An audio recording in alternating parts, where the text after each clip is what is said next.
morning. Survived another challenge. Think about this, in this different world. You're a child, you're in school, you're waiting for a snow day, you get a snow day, except you're not in school. You can't even have a snow day. I don't think they have virtual snow days. New world, new times. I want to thank all the first responders who did a fantastic job yesterday, all across the board. It was a dangerous situation. It was a challenging situation. Storm was of near historic proportion, and it was well handled all across the board. More to do to clean up today, certainly, but a situation like yesterday, people can die. We've had situations with people stranded on roads through the night.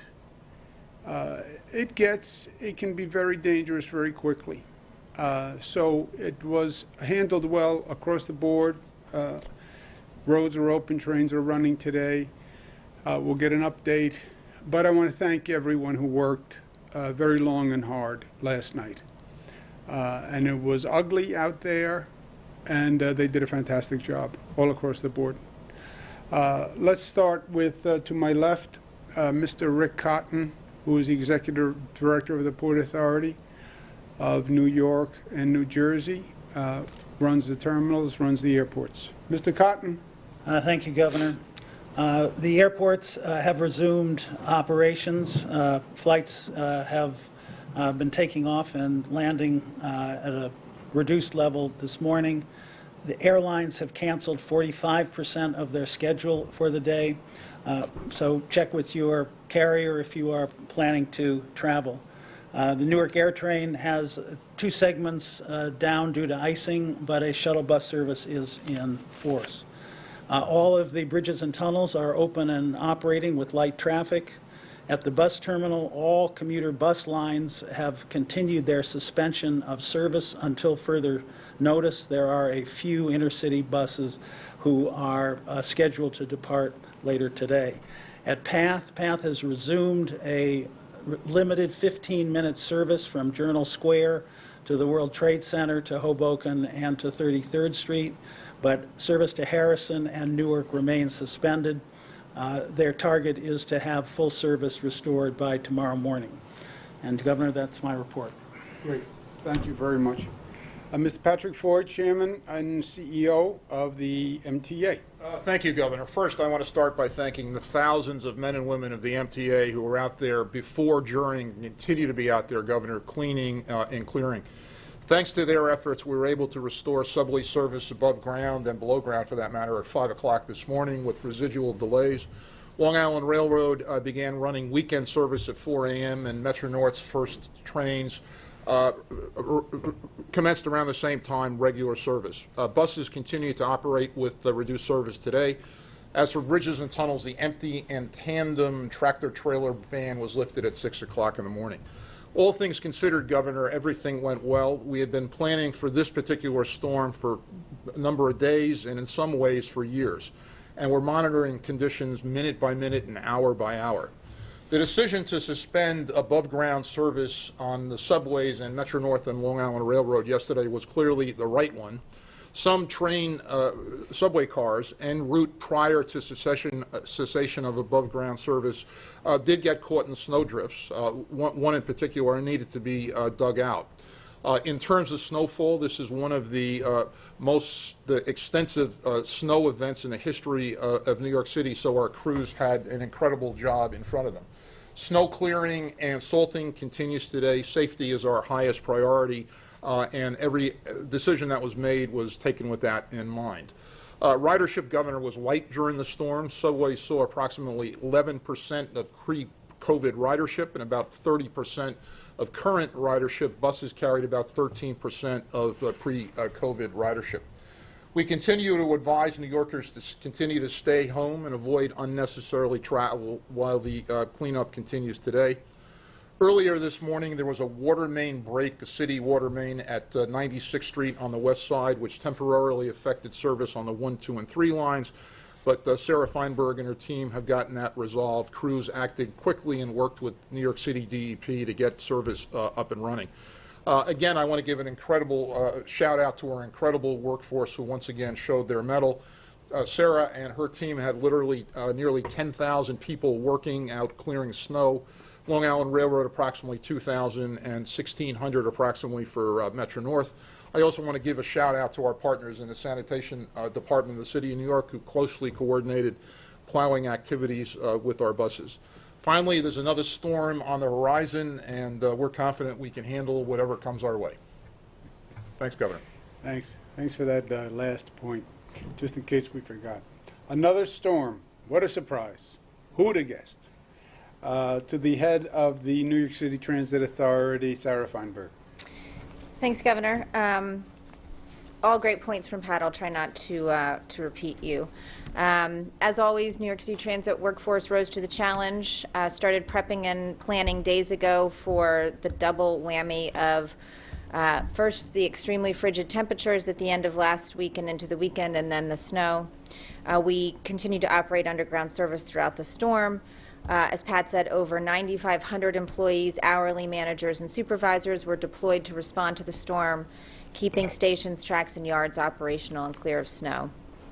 Every station, 472, were sanded, salted, and shoveled. Several passes of snow removal were completed at above and below ground stations through the storm. To the extent that we have residual issues this morning, some of those are related to continuing to clear stations. Crews are still out today working through that.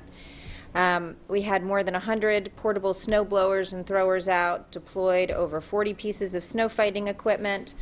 We operated sweeper trains with ice scraper shoes to assist with clearing ice on the third rail, responded to 52 switch malfunctions. Maintenance of way dug out the tracks at 68 locations where heavy snow is accumulating, and dug out by hand 8 revenue trains and 1 de-icer train. Countless service delivery crews were digging out the stop arms of signals by hand. We maintained 20 major yards by continuously clearing the tracks and keeping signals operational. I want to thank our customers for their patience while we took these measures to keep them safe and closed above ground service. On buses, as Pat said, 13% ridership. I think the decision to provide reduced service yesterday in order to remove the articulated buses and chain all 40-foot buses enabled us to continue to provide service throughout the entire event. We have some routes across the city still with minor detours as sanitation completes the snow clearing efforts. As Pat said, looking ahead, we're closely watching the weather forecasts for the next storm, but my huge thanks to the men and women of New York City Transit who once again got us through. Thank you. Well said. Mike Copey, who is the director of our emergency efforts statewide. Mr. Copey. Thank you, Governor. Just a quick update on the snow. Although it's not snowing here in the metropolitan New York City area, it continues to snow in different places across the state. Over the next 12 hours, we expect to see another 10 to 12 inches in the North Country and Plattsburgh. Through the Syracuse, Finger Lakes region, we're going to see 6 to 8 inches. And the other points north of the Catskills and even the northern suburbs should expect to see another 1 to 3 inches before the snow ends. During the course of the event, the state police handled over 300 accidents throughout the state, including a fatal snowmobile accident in Orange County. A Department of Transportation truck was involved in an accident with somebody on the road, resulted in minor injuries, and a state trooper who was assisting a disabled motorist in Seneca County was injured also. Fortunately, everyone there sustained minor injuries. Just for those who may be venturing out today to the state parks, I'd ask you to please check the park's website. Due to the snow, there are a number of facilities that are still closed at this point. Just following up on what Pat said also, we have not one but 2 storms that are coming in, and so I just ask the public, it's always best to prepare early. We're expecting some form of winter precipitation on Friday afternoon. That'll be downstate and parts of upstate. And Sunday for Super Bowl Sunday could be another larger snowstorm that we're tracking right now. So from a preparedness standpoint, it's always best to prepare early. Governor, that's it. We continue to be prepared. Thank you. Thank you, Michael. I also want to thank Rick and Pat and Sarah because we still have more snow moving upstate. The storm is moving north, and they've agreed to go work in upstate New York today and help them with their snow issue, so I want to thank them very much. Kidding. Only myself and Mr. Copey do that. As everyone has said, thank everyone who did a great job. And you know, we tend to think that snowstorm, it's an inconvenience, it's a problem, things close, it's a problem shoveling snow. These can be deadly events if they are not handled correctly. If you don't get the roads cleaned properly, people have accidents, people die. If you don't get the roads cleaned properly, as I mentioned before, people get stranded. And if you're stuck in a car in a highway overnight, it gets very dicey very quickly. If you get stuck in a train overnight and it gets cold, it gets very dangerous very quickly. So they did a great job, and we thank them, and more storms coming. But that is the period of life that we are in, right? We're in a period of storms and attacks and assaults. Let's go to one of them. Today is 339 since we've been dealing with COVID. These are the COVID numbers today: 5.47, 7-day average 4.9, 146 people passed away. They are in our thoughts and prayers. Hospitalization up 64, ICU up 3, intubations up 17. This is the percentage hospitalized. Long Island, Long Island, Long Island, we've been talking about. And the Mohawk Valley has been problematic, but Long Island has been problematic for a period of time. Highest positivity, Long Island and Mid-Hudson.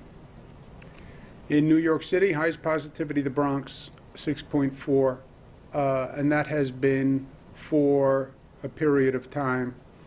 And again, there's a significant difference. You look at Manhattan, look at Staten Island. We've made good progress in Staten Island, and I want to thank the Staten Island community for that. But the holiday surge has tapered off, and we are on the decline. 4.95. That's the first time we've had that low of positivity since the beginning of December. And the beginning of December was just at the start of the holiday surge, right? You had Thanksgiving. A few days later, you start to get the results of infection spread on Thanksgiving. So that's where we are. You see the hospitalization rate is coming down. Vaccines, we've done now over 2 million vaccines. First dose is 1.6, second dose is 385. Healthcare workers are a priority. When we started this, nursing homes and healthcare workers were the two priorities.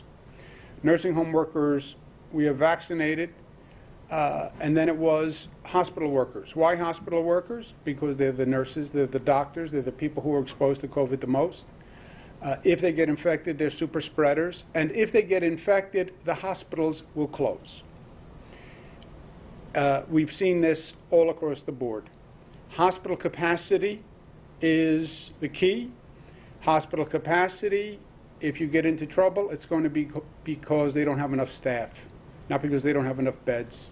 They won't have enough staff. They won't have enough staff because the staff got sick. So vaccinating healthcare workers. When we started off at about 63%. We're now at 75%. That's a great progress, and I want to thank the hospitals. We still have a differential, and it's a dramatic differential, and to me, it's all but inexplicable. Some hospitals in this state, some hospitals in all regions of this state have done 100% of their frontline staff. Some hospitals are 39%, 40%, 42, 44. Hospitals within the same region go from 100% to 40%. How can you have a situation in New York City hospitals, sometimes in the same system, where some hospitals are at 100 and some are at 40? The local health departments need to focus on this. Work on those low-performing hospitals to get the vaccinations up. And that'll make a dramatic difference, because these will be the hospitals that will get into trouble if we have a significant outbreak in COVID again. So please, local health departments, focus on that. On vaccines, we say vaccine is a supply issue. That is a little bit shorthand. Yes, from a state's point of view, it's a supply issue. We have 7.1 million people who are eligible. We have 300,000 doses per week that we get. Do the math. It's a supply issue. We have an extensive distribution chain. Private pharmacies, local governments, hospitals, mass vaccination sites, which are the single most productive vaccination distribution mechanism. So we have the distribution, we just don't have the product, right? The shelves are empty. There's nothing we can do about that. That is dependent on the federal government providing us with a weekly allocation. Well, why doesn't the federal government provide us with more? Because the federal government isn't making this in the White House. The federal government is buying it from the private pharmaceutical companies, Pfizer, et cetera. So they have to increase supply by increasing the production by the drug companies. And the White House has been working on that. President Biden has made it a top priority. We had a meeting this morning with the White House officials, with the governors across the state, and we actually got good news. Federal supply will increase again. If you remember, the federal government increased the supply to the state, what we call the state allocation, 16% last week. And they said that 16% would continue for 3 weeks. That was also a big deal, the knowing what we're getting so we can actually plan. Otherwise, we were going week to week, and it was a surprise every week. This week you're going to get 250, this week you're going to get this. So knowing what we get 3 weeks in advance is very helpful. Knowing that we're going to get an increase is very helpful. The increase is now going to go from 16 to about 20% as a direct allocation. That means the state will then turn around and supply 20% additional to the local governments. So they can count on an additional 20% in the coming weeks. That's the 16 plus the 5, 21, rounded to 20%. So that's good news. The federal government is also starting a pharmacy program direct from the federal government. We now use private pharmacies. We give private pharmacies part of our allocation for private pharmacies to distribute the vaccine. Pharmacies are focusing on 65 plus. The federal government is starting its own program where they are going to supply private pharmacies also, which will expand the private pharmacy network. Private pharmacies do the flu vaccine every year. About half of New Yorkers get the flu vaccine, and a large percentage of them get them through pharmacies. So there's a belief that the private pharmacies can be a significant distribution model. And we have started using private pharmacies. The federal government is going to give an additional 10% of that state's allocation to the private pharmacies. So private pharmacies going forward will have more. 10% in New York State is about 30,000 because we get about 300,000 vaccines per week. So private pharmacies will also have more. So local governments get an additional 20% from what they were getting.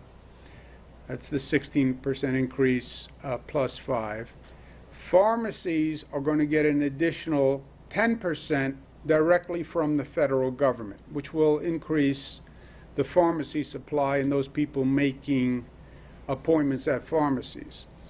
The White House is also going to reimburse the state government for FEMA reimbursement. It's a financial transaction for the states, but it was important to the governors, and we thank them for that. When this federal government sends the vaccine, they send it in 2 allocations, first doses and second doses. In other words, when you take a first dose, then in 21 days, that person has to come back for a second dose if it's a Pfizer. In 28 days, they have to come back for a second dose if it's Moderna. The federal government segregates the second dosage and basically reserves that for the people who received the first dosage. There's been a dialogue by some governors and some health experts saying start to use the second dose as a first dose. In other words, we have about 300,000 second doses this week. Use them for a first dose. The federal government does not now allow that. Why? Because then you have to really know what your future production is, right? If you start using the second doses as first dosages, that means your production has to ramp up very quickly, because then in 21 days, your numbers are going to exponentially increase. So at this point in time, the federal government does not allow using second doses for first doses. They're reserved for people. This may evolve over the coming weeks when the federal government gets a better handle on what the actual production is, but that's where we are now. It's just not allowed. Local governments are getting more. Pharmacies are getting more. Not what anyone needs. We go back to Matilda's rule, which I announced on day 1. The one thing you're going to hear every day from everyone is, I don't have enough. You know what I just said on the White House call? I don't have enough. You know what every county executive says to me? I don't have enough. You know what every hospital says? I don't have enough. You know what every person who calls looking for an appointment? I can't get one. No one has enough. That's 7 million with 300,000. But local governments are getting more. Local governments across the state are all in a slightly different population and a different position. Suffolk County is a little different than Erie County. Rochester is a little different than Binghamton. So they are in different situations, and we want to give them more flexibility. They're getting more vaccine.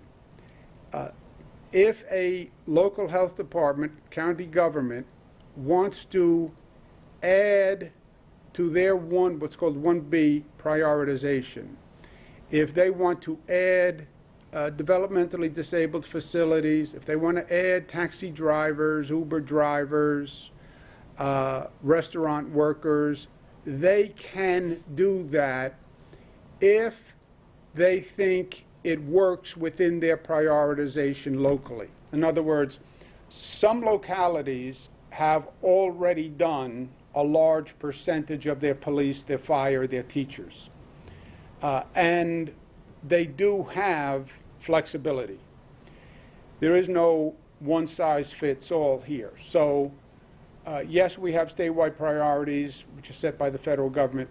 But if a local government is now getting more, and they believe in their local circumstance, they want to prioritize taxi drivers, Uber drivers, because they think that's been a problem, or developmentally disabled facilities or restaurant workers, they have that flexibility.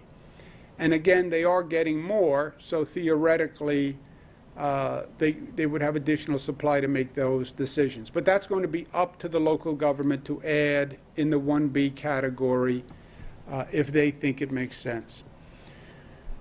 We're also going to look at targeting vaccinations by locations with high positivity rates. We're going to do a demonstration in the Bronx. The Bronx has a very high positivity rate in New York City and has had for weeks. We're going to do a mass vaccination site at Yankee Stadium, which is only for Bronx residents. This is to accomplish two purposes. Number one, to vaccinate a large number of people, but also to bring the positivity rate down. So we are using the Yankee Stadium demonstration to see how that works. Mass vaccination, get the high positivity down, and target people in areas where the positivity is higher, which tend to have a high predominance of black, poor, hard-to-access communities, Latino communities. So we're also working on that. Local governments are working on a public safety reform collaborative. Public safety is part of economic development. They have to have a plan passed by April 1. More importantly, they have to move forward with a productive police-community relationship. Crime rate is a problem in urban areas nationwide. The tension is a problem nationwide. I understand that. But we're in the problem-solving business, right? COVID is a problem. Snowstorm is a problem. Police-community relations are a problem. I know. Solve it. And they have 58 days left to pass a new plan. Otherwise, they're not going to be eligible for funding in the state budget. But forget the funding. They should be doing that anyway. Also, it has been a long year. Snowstorm yesterday, 2 new storms on the way.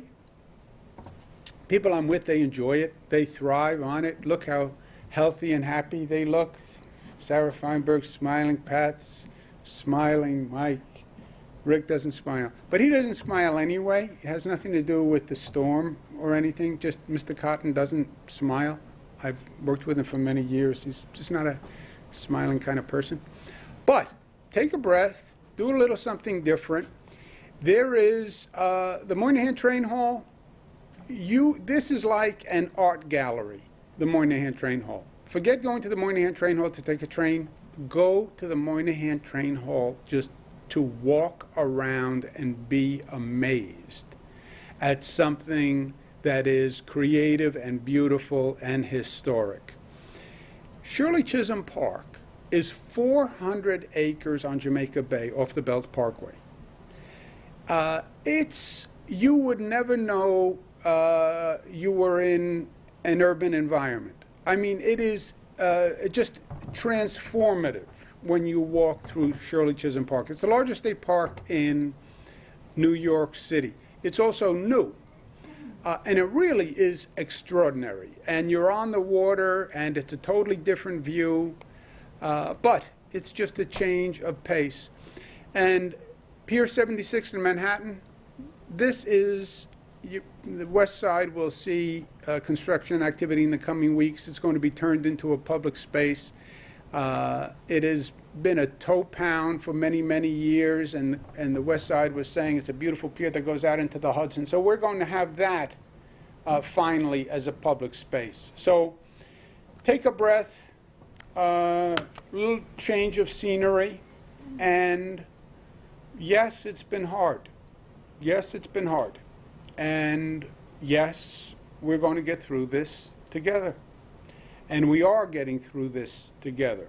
And the vaccine is coming, and we got through the snowstorm. And I believe in New Yorkers. I just believe in New Yorkers and their ability to overcome and their ability to accomplish. And that's what we've seen day after day after day. That's what we've seen over the past few weeks after the holiday surge. So let's keep going, and one day we'll look back and it will be a distant memory, and we will be the better for it. Let's take a few questions, operator. Thank you, Governor. If you would like to ask a question, please use the raise hand function at the bottom of your window. We'll take a brief moment to compile the Q&A roster. Governor, your first question comes from Marcia Kramer of WCBS TV. Marcia, your line is now open. Please unmute your microphone.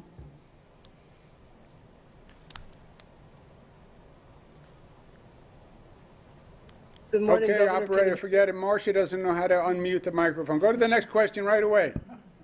No, I'm right here. Can you No, hear I me? can't hear you. Go to the Oh, next come question. on. Put your hearing aid on. No, I can't hear you. There's a technical difficulty. I'll call you back. I'm losing you. I can't, I'm not holding my breath about you calling me back, so I'm going to ask the question now.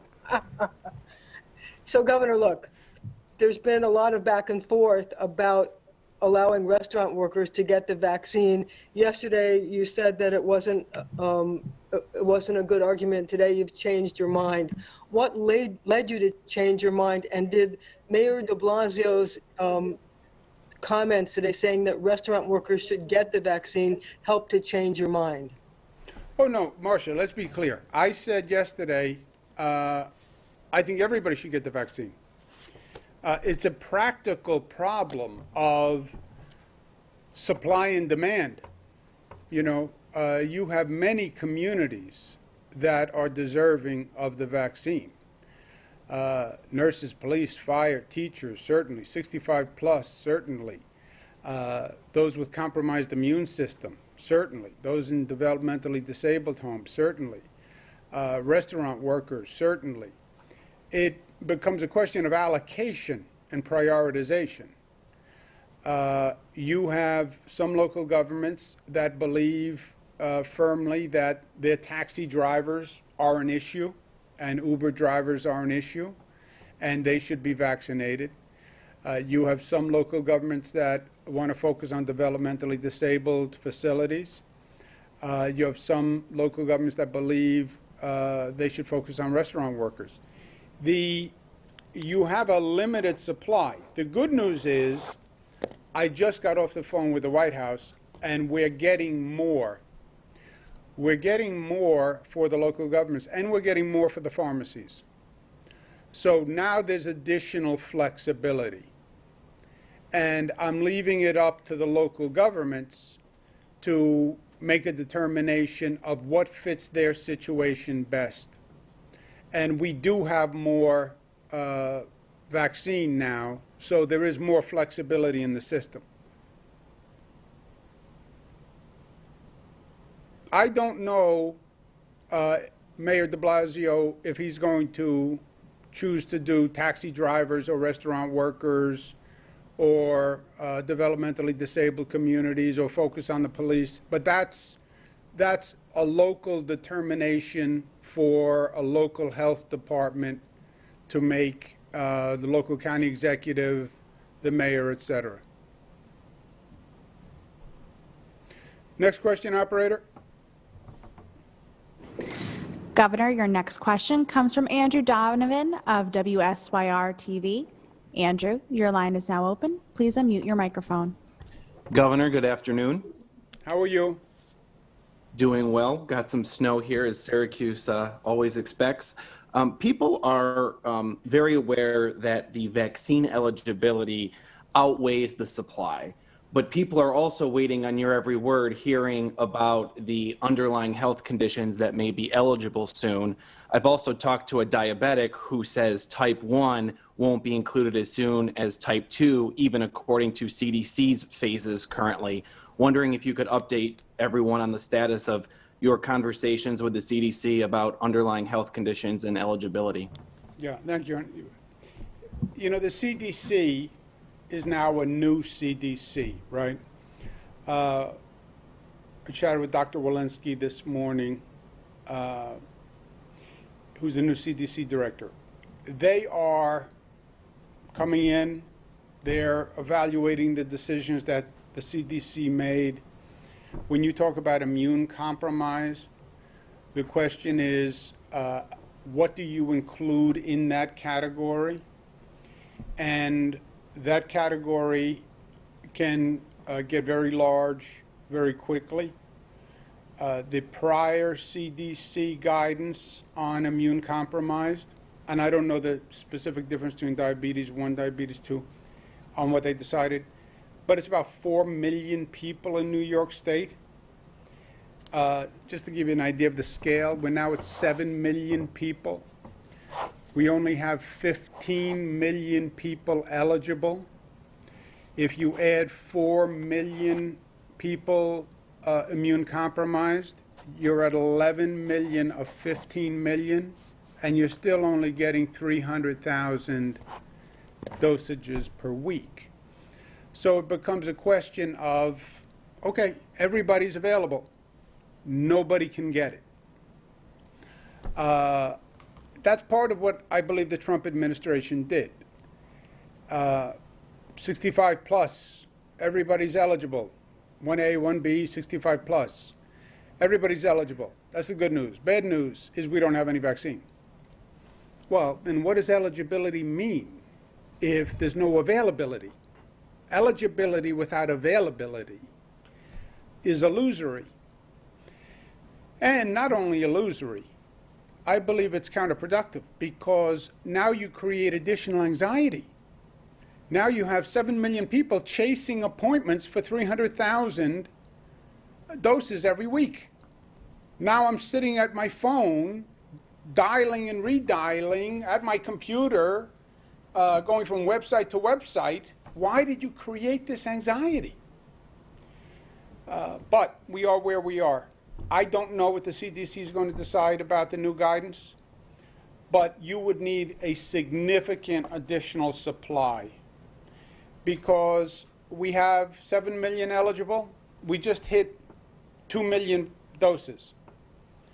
So we're not even a third of the way there, right, on the current eligible population. To now say to 4 million people, okay, you're eligible too. But, you know, we're nowhere near being able to get to you. It's meaningless. Now, the good news is, if Johnson & Johnson gets emergency authorization use, what they call EAU, that could be a big deal. Single dose, no hyper cold storage. That could be a significant supply increase, and that could change the reality of the situation. But without a significant increase in the supply, then it's all posturing, right? The black community doesn't have enough. It doesn't. Latino community doesn't have enough. It doesn't. Disabled community doesn't have enough. It doesn't. Police, fire, teachers, restaurant workers, essential workers, grocery stores don't have enough. They don't. It's all true. You do the best you can with what you have, but let's recognize the reality. Next question, operator. Governor, your next question comes from Sasha Pezenik from ABC News. Sasha, your line is now open. Please unmute your microphone. Hi, Governor. Thank you for taking my question. This is in regards to the pressure that a lot of public health officials have been feeling in New York and across the country. There has been reporting about staff leaving from your department as well as in a lot of other areas. What Can you speak to what the cause of this is? Are you a difficult boss to work for? Is it the pressure of the job? Is it COVID fatigue? There are a lot of factors at play. Yeah, I think you have to take a step back. This COVID situation is unlike anything people have dealt with before. The response to it has been incredibly challenging and different. It's collaborative, it's health departments, it's logistical agencies, it's all of the above. It's highly stressful, highly challenging, highly exhausting, highly fatiguing. It's not what a lot of people signed up for. It's not what a lot of people want to do. It's not what a lot of people can do. So it's all of the above. It's been nothing like it. Hopefully there'll not be nothing like it again. Let's take one last question. Governor, your last question comes from Andrew Sif from WNBC. Andrew, your line is now open. Please unmute your microphone. Governor, good afternoon. Hope you're doing well. Doing very well, Mr. Sif. Going to go home and go to sleep now. Yes, indeed. My question for you has to do with the cancellation of vaccines today. Given that the MTA was able to get service started, the roads are clear, things are in much better shape today, was it a missed opportunity to reopen some of the big vaccine hubs this afternoon? And might that change your approach with other winter weather ahead? In other words, couldn't we have gotten some folks vaccinated today? The mass vaccination sites downstate are closed today. No, Andrew, we were looking at a very dangerous storm. People need to make these vaccine appointments. I don't think it was right to say to them yesterday in the midst of a snowstorm, by the way, you have to be at a vaccine site tomorrow morning. Frankly, we didn't want a lot of people on the roads this morning. We were still clearing roads this morning. And the appointments will be honored. That will be done. Don't worry about losing your appointment. And again, we have more distribution than supply. We don't have distribution problems, Andrew. We have supply issues. Those people who have an appointment, they have a supply. That supply is not going anywhere. So don't worry about that. But yes, it's a day delay. You know me, Andrew. I don't like any delay. The doctrine of constructive impatience. But public safety comes first. And it wasn't worth the risk to have people out on the roads today. And yes, they did a remarkable job in clearing roads and getting the subways up and the rail up. But it wasn't worth the risk. And tomorrow we'll be back at business. And that's it. Thank you all New Yorkers, for the help. Thank you, all New Yorkers, for cooperating. People stayed off the roads. They stayed off the rail. It allowed everybody to do their job. Another great New York success. Thank you, guys.